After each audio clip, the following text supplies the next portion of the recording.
that big war is likely to inflame the passions of the Muslims around the world to such a fever pitch that the Saudi government cannot allow the Hajj to take place, because such a Hajj would likely threaten the foundations of the Saudi state.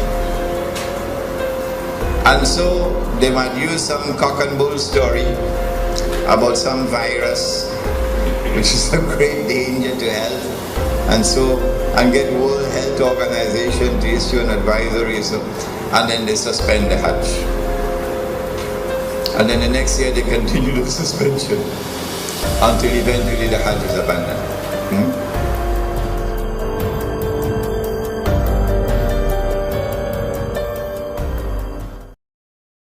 Now we have a very important matter to turn to, our third subject for this morning. We're going to have a clip now of a lecture I gave about 15, 16 years ago on the Hajj. So we come back in a minute. Give me a chance, let me have some water.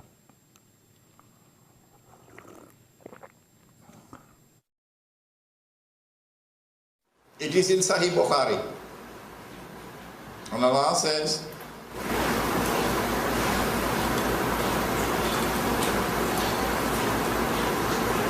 لَتُحَجَّنَّ الْبَيْتِ لَيُحَجَّنَّ الْبَيْتِ وَلَيُؤْتَمَرَنَّ. The people will continue to make the Hajj to the house of Allah, and people will continue to perform the Umrah to the house of Allah, the Kaaba. بَعْدَ خُرُوجِ يَأْجُوجَ وَمَأْجُوجَ. Even after Gog and Magog have been released. And then the hadith goes on to say, لا تقوم الساعة حتى لا يحج. That the last day would not come until the Hajj has been abandoned. This hadith is in Sahih Bukhari. Let me repeat it. People will continue to perform the Hajj and the Umrah even after the release of Gog and Magog. But the last day would not come until the Hajj has been abandoned. And so when that day comes that the Hajj is abandoned, it will confirm that Gog and Magog were released long ago. Are you following me? Well, I am anticipating that the abandonment of the Hajj will take place. Alright, let me ask you, when? When do you presume that the Hajj will be abandoned? Let me see if any of the sisters have an answer.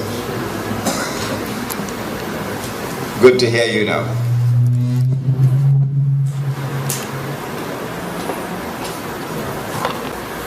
Said the Prophet ﷺ, what do you think will cause the abandonment of the Hajj? My wife could also answer the question. Yes? When Dajjal rules. All right. Anybody else? I like that answer. Anybody else? If they are blocked from going. If they are blocked from going. Prohibited from going, yes. What event is likely to take place which will cause the abandonment of the Hajj? The big war, correct.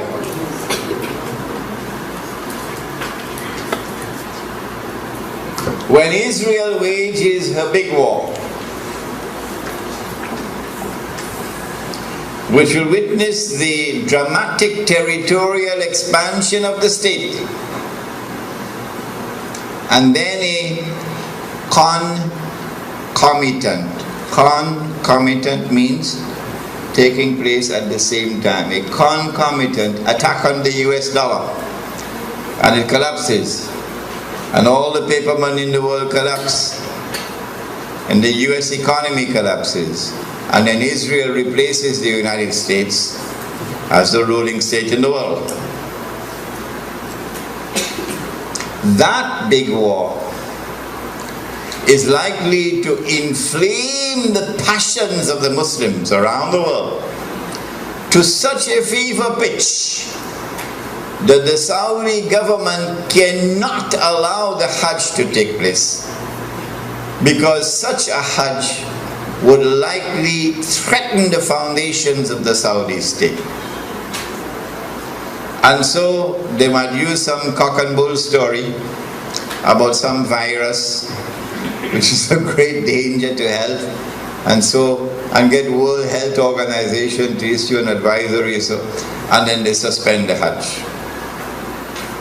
And then the next year they continue the suspension until eventually the Hajj is abandoned. And so this event... Bismillahir Rahmanir Rahim. Bismillahi awwaluhu wa akhiruh. I gave this lecture, I think it was about 2004 perhaps, at the Jama Masjid in San Fernando. It was a series of lectures on Surah Al-Kahf. And in that series of lectures, there is this clip on Gog and Magog and the Hajj.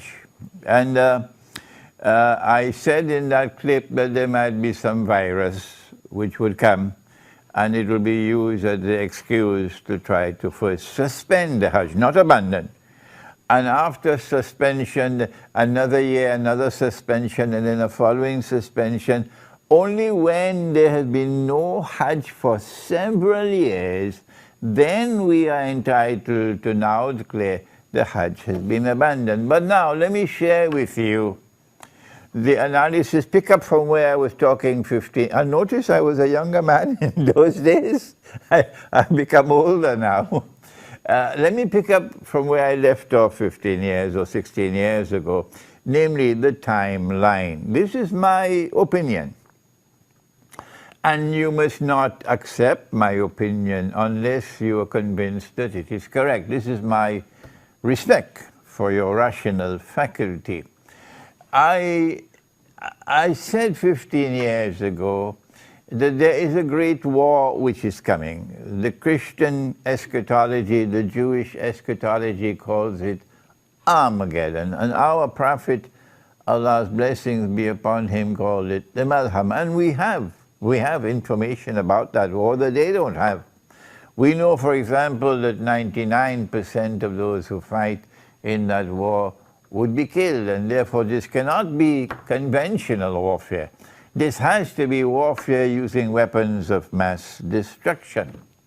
Now then, that war is going to bring about the passage, in our opinion, the passage from Pax Americana to Pax Judaica, and this will inflame passions in the world of Islam against the Saudi leadership which betrayed Islam.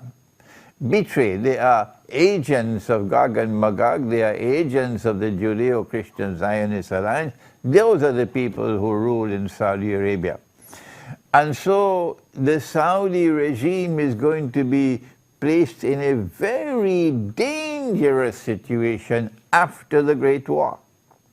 Any Hajj which takes place after that could bring about the collapse of the Saudi regime. And so this is my analysis. That is, that they will have to take steps to suspend the Hajj and eventually get it abandoned before that Great War. The Great War has not as yet taken place. And so here is my timeline. My timeline is that, yes, our Prophet spoke about Jerusalem being center stage, and then he said about Medina being in forlorn desolation. This is already in place. And then he said the next thing would be the Great War. And I am suggesting that before the Great War takes place, there has to be a suspension of the Hajj, and then followed by another suspension, and so on. in order to protect the Saudi regime when the Great War takes place. After the Great War takes place, the next event would be the conquest of Constantinople. And then after that, the next event would be the Khuruj of Dajjal. And only after the Khuruj of Dajjal would you have Imam al-Mahdi, the emergence of Imam al-Mahdi alayhi salam, and the return of Nabi Isa alayhi salam.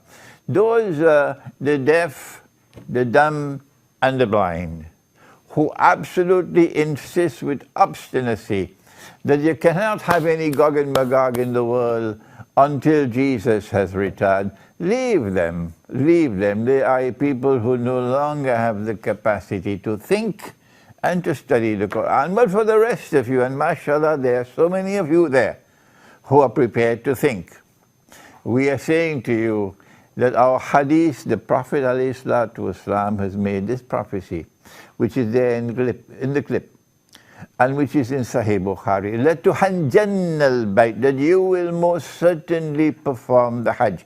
وَلَا يُؤْتَمَرَنَّ, and you will most certainly continue to perform the Umrah to the house of Allah. بَعْدَ خُرُوجِ يَأْجُوجُ وَمَأْجُوجُ, even after Gog and Magog have been released. Did you hear that? Even after Gog and Magog have been released, the Hajj will still continue. The Umrah will still continue even after Gog and Magog have been released.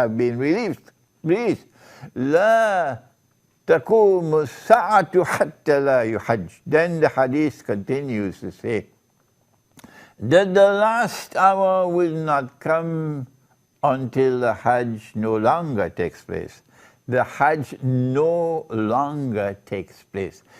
A suspension of the Hajj for 1 year does not qualify as fulfillment of this hadith. So yes, there may have been suspensions of the Hajj in the past. Why waste our time with that? We're not concerned with that. He said, لا تقوم الساعة حتى لا يحج.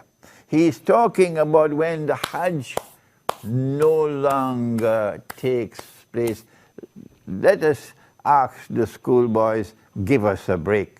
We are people who think. They cannot think. They've lost the capacity for thinking. So when the Hajj no longer takes place, no more Hajj, then you can no longer say that Gog and Magog have not as yet been released. No, you'll be very wrong. It will not be possible for you to say, no, Hajj, Gog and Magog can only come after Nabi Isa alayhi salam returns. You have betrayed the Quran. You have refused to study the Quran, and now you pay the price for that betrayal. This is the importance of that clip of 15 or 16 years.